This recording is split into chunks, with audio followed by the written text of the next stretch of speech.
अशी मी विनंती करतो।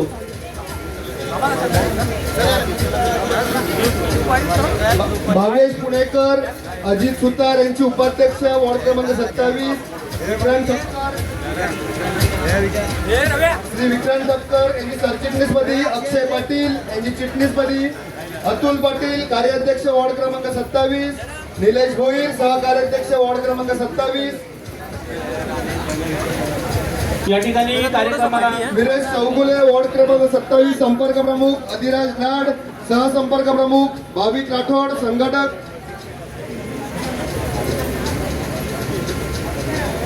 या जितक्याही नियुक्त्या आहेत त्या सर्वांच्या रसिक गणे सोबत होत आहे। यांची सहसंघटक,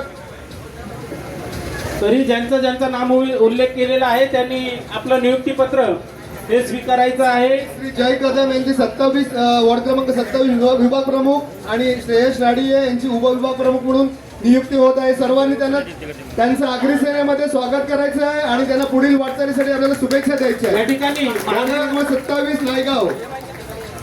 सर्वांना विनंती आहे, आपण सरळ आपलं नियुक्तीपत्र घेऊन सरळ फोटो सेशन साठी उभं राहायचं आहे आणि मागील प्रदीप भाऊ असतील, गरज सर असतील यांनी या फोटोत सहभागी व्हायचं आहे।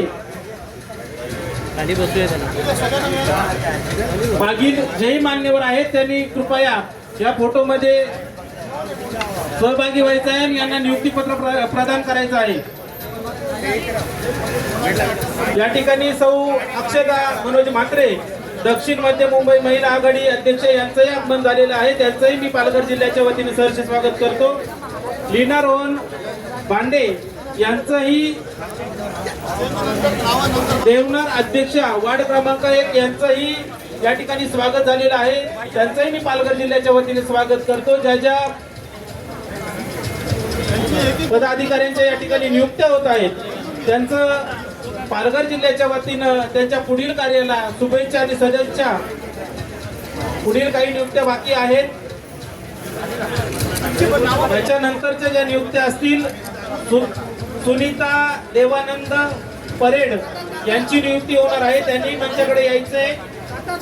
सुनीता देवानंद परेड, इकडे बघा, इथे छानसा कार्यक्रम हा नियुक्ती पत्रांचा होत आहे। प्रत्येकाने आपली सेवेत सहभाग नोंदवला आणि आपली पदनियुक्ती करून समाजसेवेचा वसा घेतला। सर्वांचं मनापासून स्वागत आणि तुमच्या पुढील कार्याला शुभेच्छा देण्याकरता अनेक मान्यवर या ठिकाणी उपस्थित झाले। तुमचं सर्वांचं मनापासून आभार आणि स्वागत करतो। वार्ड क्रमांक 20च्या नियुक्त्या होत आहे, तरी सुनीता परेड यांनी कृपया मंचाकडे यायचे। सुनंदाताई भवर यांनी मंचावर यायचं आहे।